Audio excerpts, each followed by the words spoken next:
me tell you something. Yeah. If I ever farted in front of you, Yeah. it would definitely be silent but deadly. Bonjour et bienvenue dans l'émission Learn French with Stories.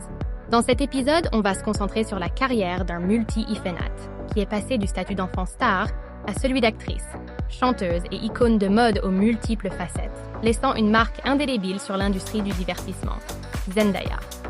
La carrière de Zendaya a débuté avec son rôle de Rocky Blue dans la sitcom Shake It Up de Disney Channel en 2010.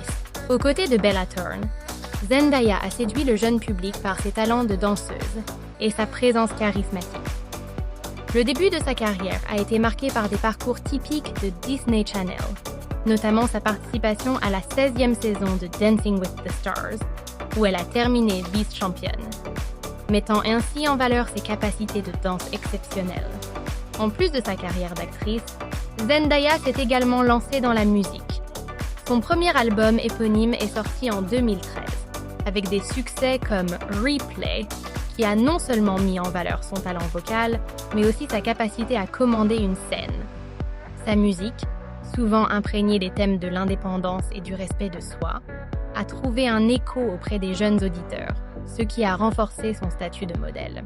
La transition de Zendaya de l'enfant star à l'actrice sérieuse a été marquée par son rôle dans le film Spider-Man Homecoming en 2017.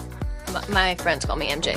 Un personnage plus contemporain et plus nuancé par rapport aux itérations traditionnelles.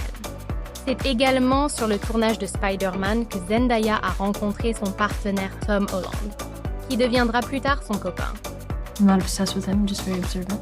Leur alchimie à l'écran et en dehors a suscité l'intérêt et l'attachement des fans du monde entier. La participation de Zendaya à Dune et à sa suite 2024 a non seulement élargi son répertoire d'actrice, mais l'a également placée dans une distribution d'ensemble de haut niveau, cimentant davantage son statut dans l'industrie cinématographique.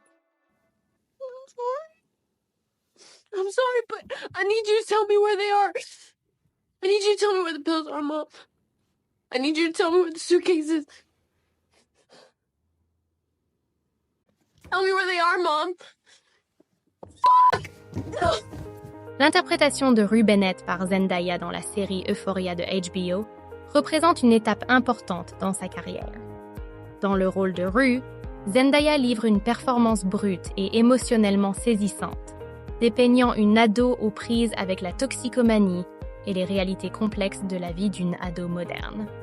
Son rôle est à la fois intense et profondément empathique. On vous propose un changement radical par rapport à ses personnages précédents et on met en valeur sa polyvalence en tant qu'actrice.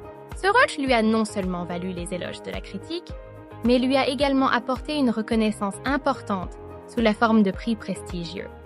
Elle est entrée dans l'histoire en remportant le Primetime Emmy Award de l'actrice principale exceptionnelle dans une série dramatique en 2020, devenant ainsi la plus jeune lauréate de l'histoire dans cette catégorie. Elle reçoit un deuxième Emmy pour le même rôle en 2022, confirmant son talent et son impact exceptionnel. Au-delà de ses performances, Zendaya est également devenue une influence importante dans le monde de la mode. Connue pour ses apparitions audacieuses et méticuleusement soignées sur les tapis rouges, elle collabore étroitement avec son styliste Lau Roach. Ses looks font souvent des déclarations et rendent hommage aux icônes de la mode du passé, tout en repoussant les limites du style contemporain. Pour ce qui est de l'avenir, la carrière de Zendaya ne montre aucun signe de ralentissement. Avec chaque rôle, elle continue de diversifier son portefeuille et de se remettre en question sur le plan artistique. À mesure qu'elle mûrit en jouant des rôles plus complexes et en travaillant potentiellement derrière la caméra, son influence à Hollywood devrait s'accroître, promettant une carrière longue et marquante. Qui vous aimeriez voir ensuite dans Learn French with Stories? Dites-le moi dans les commentaires ci-dessous. Et merci d'avoir regardé. Their biggest celebrity crush, easy, Tom Holland. Who's the last person I said mean to? Probably Tom. Yeah.